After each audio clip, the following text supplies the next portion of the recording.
Good morning everyone. અત્યારે વાગે છે સવારના 11 અને મારે આજે સવારમાં 5 થી 8ના સ્લોટમાં પહેલાં મારે રિવિઝન કરી લીધું મેં પહેલાં, એટલે કે જ્યાંથી ઇતિહાસ સ્ટાર્ટ થતો હતો ત્યાંથી લઈને જ્યાં સુધી હું પહોંચી હતી, એટલે કે અનુમૈત્રક કાળ સુધી હું પહોંચી હતી કાલે, તો ત્યાં સુધીનું પહેલાં મેં રિવિઝન કરી લીધું ને પછી આજે મેં ચાવડા અને સોલંકી યુગ આખો પૂરો કરી લીધો છે. અહીંયા સુધી અંડરલાઇનિંગ કરી લીધી છે. કાલથી મારે વાઘેલા વંશ કરવાનો છે, તો અહીંયા સુધી હું આજે પહોંચી છું. હવે મારે અત્યારે કરંટ લઈને બેસવાનું છે, તો ચાલો સ્ટાર્ટ કરીએ. તો અત્યારે હું કરંટ મારી બધી વસ્તુ લઈને બેસી ગઈ છું. આજે હું તમને બતાવી શકીશ કે હું કરંટ શેમાંથી કરું છું. તો કરંટ માટે હું આઈસનું કરંટ ફોલો કરું છું. આઈસનું આઈસ મેજિક આવે છે, તમે ટેલિગ્રામ ચેનલ ઉપરથી પણ ડાઉનલોડ કરી શકો છો, અથવા તો એની વેબસાઇટ ઉપર જઈને પણ તમે ડાઉનલોડ કરી શકો છો. મેં અત્યારે ટેલિગ્રામમાંથી ડાઉનલોડ કરેલું છે, તમને બતાવી દઉં. આવી રીતે PDF ખુલશે અને પછી એમાંથી હું નોટ્સ બનાવતી જઈશ. પહેલાં હું વાંચી લઈશ આખે હું કરંટ કેવી રીતે કરું છું એ પણ મને ઘણા બધાએ એવો ક્વેશ્ચન પૂછ્યો, તો હું અત્યારે આ જ વિડીયોમાં કહી દઉં કે જો પહેલાં છે ને હું આખો કરંટનું જે હેડલાઇન છે ને એ બધી વાંચી લઉં પહેલાં, પછી એટલે ઓવરવ્યૂ આપણને મળી જાય કે આપણે આ અઠવાડિયામાં આપણે શું શું વાંચવાના છીએ. ઓવરવ્યૂ મળી ગયું.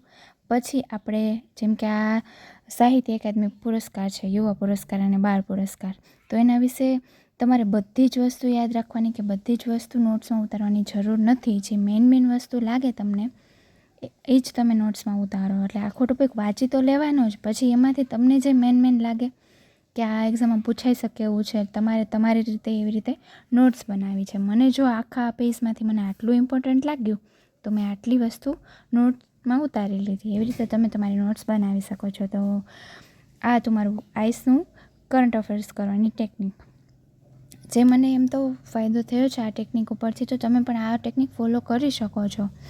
તો હવે હું આજે અત્યારે કરંટ સ્ટાર્ટ કરું છું. અને હા, આપણે એકવાર નોટ્સ બનાવી લીધી પછી જ્યારે રિવિઝનનો ટાઈમ આવે ત્યારે પાછું આપણે આઈસ મેજિક ના વાંચીએ તો ચાલે. સીધું આપણે આપણી નોટ્સમાં વાંચી લઈએ, કારણ કે જો આપણે આખો ટોપિક વાંચી લીધો હોય, મતલબ કે આખો ટોપિક મીન્સ કે એક લીટી વાંચવાની જરૂર નથી. તમે મેન વાંચી લ્યો, આગળનું અંડરલાઇન કરેલું ખાસ વાંચજો. બીજું કાંઈ વાંચો કે ના વાંચો, પણ અંડરલાઇન કરેલી વસ્તુ તો ખાસ વાંચવી જ. અને પછી એકવાર તમે વાંચી લીધું એટલે તમને એમાંથી 50% વસ્તુ તો યાદ ઓટોમેટિક રહી જ ગઈ હશે. જ્યારે તમે નોટ્સમાં એ ઉતારશો ત્યારે તમારા 70% વસ્તુનો યાદ રહી ગઈ હશે.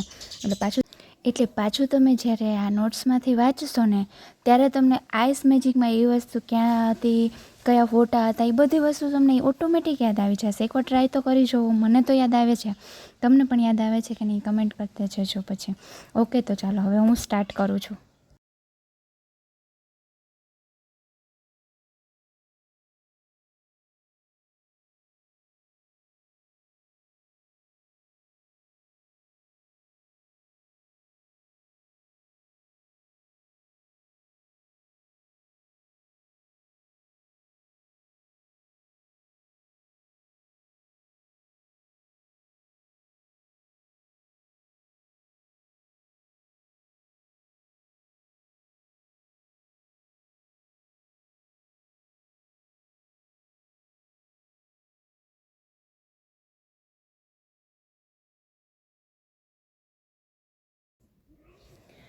તો મેથ્સમાં મેં આજે 20 ક્વેશ્ચન કર્યા છે.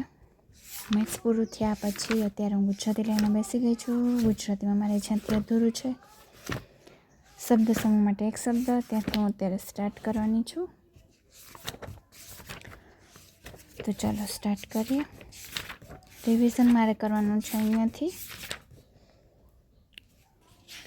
અહીંયાથી રિવિઝન કરવાનું છે. 311, 312, 13 અને 14 અહીંથી રિવિઝન, અહીંયા સુધીનું રિવિઝન. અહીંથી મારે આજે નવું સ્ટાર્ટ કરવાનું છે. તો આજે 1 પેજ, 2, 3, 4 પેજ કરી લઈએ. ઓકે, પૂરું તો થશે નહીં આજે, નકર પૂરું કરી નાખત પછી કાલે પૂરું થઈ જશે. ઓકે, 4 પેજ કરી નાખીએ. ચાલો સ્ટાર્ટ કરું.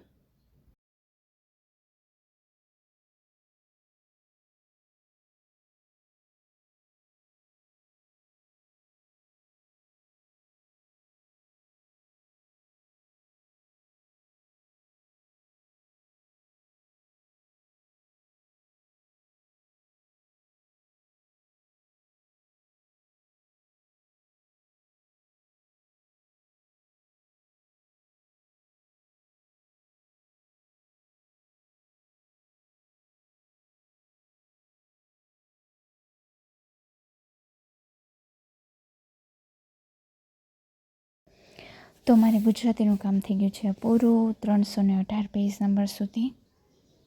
અને કાલથી મારે અહીંયાથી સ્ટાર્ટ કરવાનું છે. તો ચાલો હવે ભૂગોળ સ્ટાર્ટ કરીએ. તો અત્યારે હું ભૂગોળ લઈને બેસી ગઈ છું ધોરણ 10નું. ધોરણ 10માં કાલે મારે 8મું ચેપ્ટર, 9મું ચેપ્ટર અને 10મું ચેપ્ટર થયું હતું. એનું ફટાફટ પહેલાં હું રિવિઝન કરી લઉં. રિવિઝન થઈ જાય પછી હું આજે એક ચેપ્ટર કરવાનો વિચાર છે.